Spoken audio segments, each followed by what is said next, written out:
Welcome back. Yo, Michael.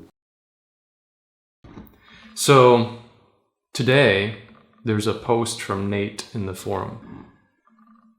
Nate writes, I have a daughter who just started kindergarten this week.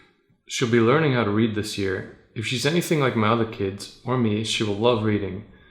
I've already talked with her about good distance while reading, taking breaks, doing other things, but she's 5 years old. I've also bought her a pair of plus 1.25 lenses for computer work and also for reading when she starts to do a little more. Is that a good prescription strength for prevention in a kindergartner? Any other suggestions? Here's the most interesting part. We started my oldest son in the program back in November. At the time, his prescription was 1.25, 1.0. His centimeter measurement was 90.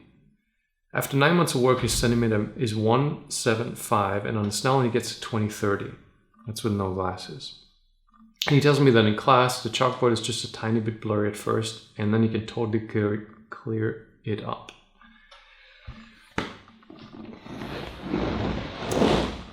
Child myopia, and Nate really more makes a statement than poses a question, is where I spend most of my time, or did spend most of my time before the website.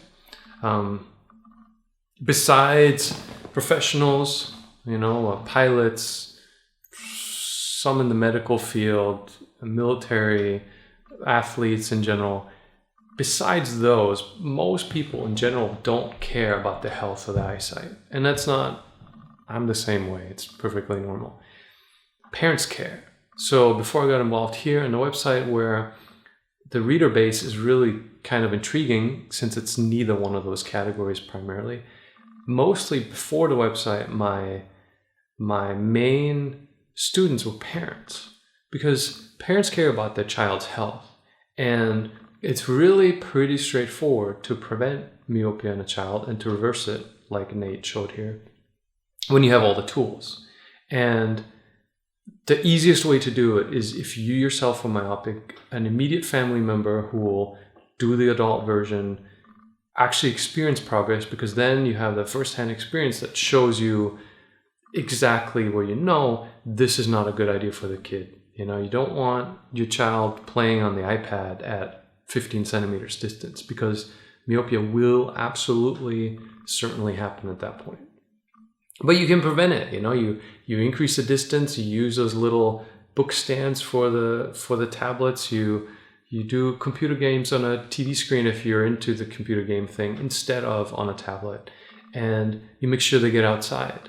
And all the other things that we talk about in the program and in the blog, that's where it's at. Like, it is so much easier to, when you're a parent and you have control over what your child can and cannot do, to start them out right in life. Because those things, once they're habits, and remember we talk about habit building so much, when you instill those habits in a child, it becomes a lifelong thing. When you've always, since you're a kid, been used to taking breaks and getting outside and not too much close up, that stays with you, and you don't become myopic. By now I have parents that I've dealt with probably for at least 7-8 years, and their children never end up wearing glasses. They never end up needing glasses, because when you catch it that early, that easily, and you enforce the right habits, the result is always the same. You don't have myopia. It's probably something that we need to get into more and reach out more and help parents find this kind of resource, because once you're an adult and life takes over and you're just like most people, just even when you find a site like this, dealing with it takes special motivation. Like, you have to want it, and you have to have a reason to want it, and that's not always easy to find. That's a Q&A for today. Maybe not so exciting. I have some ideas for the why myopia question, like why you should want better vision. I've got some excellent reasons, which hopefully we'll cover in an upcoming QA. Thanks for watching.